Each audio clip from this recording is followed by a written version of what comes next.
Not everyone is cut out for a life of crime. Some people avoid it because they know it's wrong. Others because they know they'd get caught.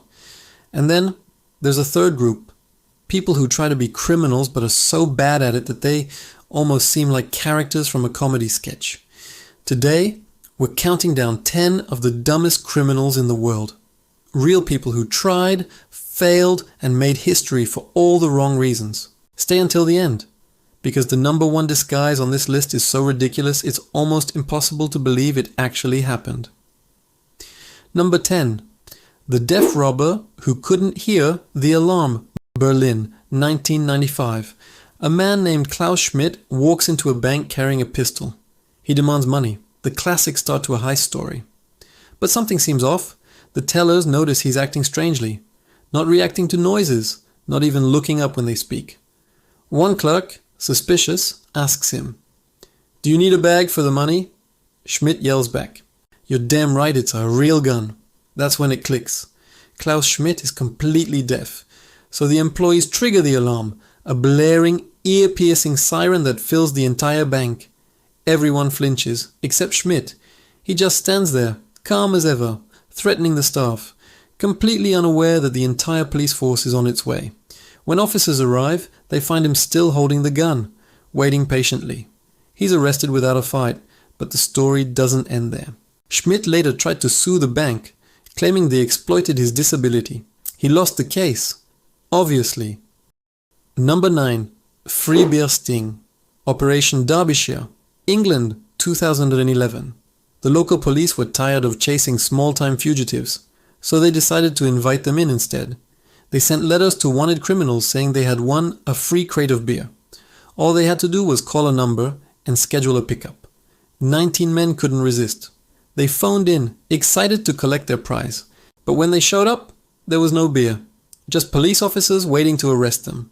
One officer later joked, "Turns out the only thing these guys were good at stealing was our time."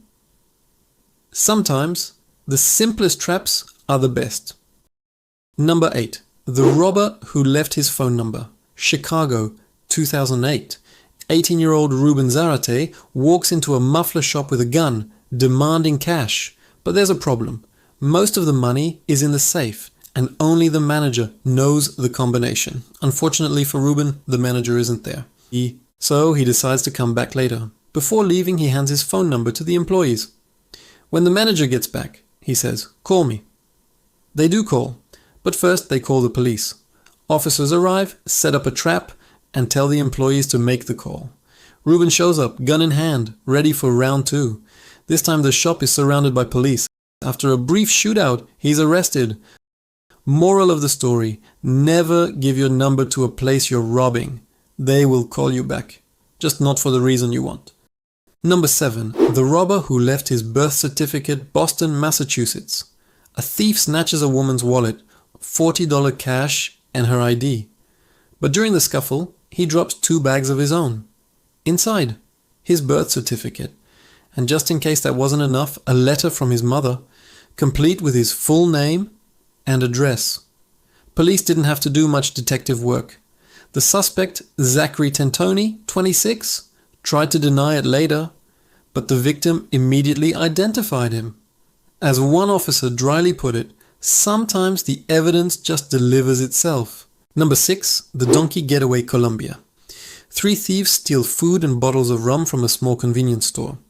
But before their heist, they had kidnapped a donkey named Xavi, planning to use him as their getaway vehicle. They load the loot onto the donkey's back and begin to flee, but Xavi has other plans. The animal starts braying so loudly that police nearby hear the noise and come to investigate. The robbers panic and run, leaving behind the donkey and all the stolen goods. The police didn't even need to chase anyone. The entire crime solved itself thanks to a stubborn animal who refused to commit a crime. Maybe Xavi just didn't want to be an accomplice. Number 5. The robbers who called ahead, Fairfield, Connecticut. 2010. 2 men, Albert Bailey and a teenage accomplice, plan a bank robbery, but they want things to go smoothly, so they decide to call ahead. That's right. They phoned the bank in advance to announce their robbery. They told the staff to have $100,000 ready for them. Minutes later, the teen walks in with a note confirming their appointment. Meanwhile, the staff is calmly speaking with the police. When the two leave, they're immediately surrounded by officers and arrested. Bailey later said he wanted to make the process efficient. Well, yeah, it was, just not for him. Number 4. The carjacker who couldn't drive. Stick, Omaha, Nebraska. Melissa Peters is walking her son to the car when a gunman appears, 17-year-old Maganga. He orders her out, jumps in the driver's seat, and stalls. The car has a manual transmission, a stick shift. He doesn't know how to drive it. What follows looks like a silent comedy sketch. Lights flicking, windshield wipers turning on, car jerking back and forth, but never moving. Eventually, the car rolls into a neighbor's yard and stops. Maganga gives up, jumps out, and runs, only to be caught within minutes by officers chasing on foot. To make things even more absurd, his gun wasn't even real. If there was ever a criminal unfit for crime, it was him. Number 3. The burglar who broke into a house full of police. Abington, Northampton, England. Darren Kimpton is looking for an easy score. He finds a quiet-looking home and breaks in, unaware that it's already been burgled earlier that night. Police are inside the house investigating when Kimpton enters through a back window. He's immediately caught, and to make matters worse, he cuts himself on broken glass, leaving his own blood behind. Later, detectives link him to another break-in attempt earlier that same evening. Apparently, he'd failed that one too. He didn't just pick the wrong house, he picked the worst possible one. Number 2. The robber who gave away his gun. London, England. A man enters a Halifax bank with a bag and a pistol. He demands $700,000 in cash. So far, everything's going according to plan. Then comes the moment that defines him as one of the dumbest criminals ever. He hands the gun to the teller instead of the bag. There's a long, confused silence. The robber stares. The teller stares back, holding the gun. Realizing his mistake, the man panics and tries to grab it back. The teller steps away and points it right at him. He flees the bank, jumps onto a stolen bicycle, and pedals off into the distance. Not exactly the cinematic getaway he'd imagined. Number 1. The worst disguise in history. Pittsburgh, Pennsylvania. 48-year-old Dennis Hawkins walks into a bank wearing what might be the worst disguise in recorded history. A blonde woman's wig, a pair of fake breasts, and clown pants. The disguise doesn't cover his face, or his mustache, or his goatee. CCTV captures everything. When police release a description, it takes less than an hour for a gas station clerk to call it in. There's a guy here, wearing clown pants, covered in red paint. That paint? From the dye pack that exploded in his face after he left the bank. To make matters worse, he tried to carjack a woman, but she simply ran away with the keys. Police arrived minutes later to find him still standing there, red-faced in every possible sense. From calling the bank before robbing it, to leaving behind your birth certificate, to riding a donkey into police custody.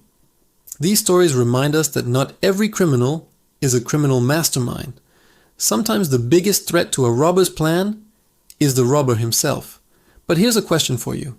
Which one of these disasters do you think takes the crown as the dumbest crime ever? And do you think any of them actually learned their lesson? Tell me in the comments. And if you enjoyed this calm, deep dive into human foolishness, don't forget to like, share, and subscribe.